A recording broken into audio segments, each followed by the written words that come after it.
To do this trend, open any editing application you have. I'm using the In application. If you want to do with this application, then you can easily download from Play or App Store. Now go to New Project and add the 3 photos. If you don't have the trend photo, then you can easily get from the link given below in the description. Now select Format 9:16 and then delete the default logo from end of the video.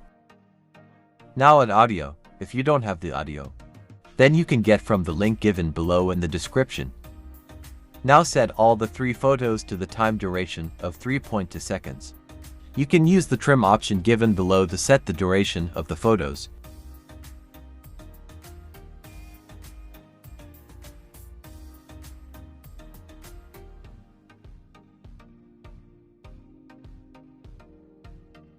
Now after this, add text.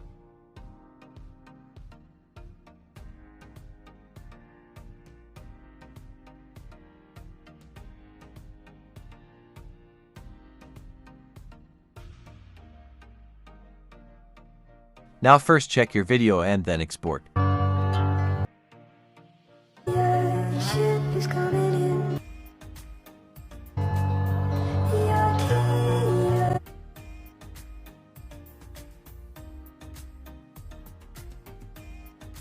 Now you're ready to share. Thanks for watching. Subscribe my channel and press the bell icon for all latest updates.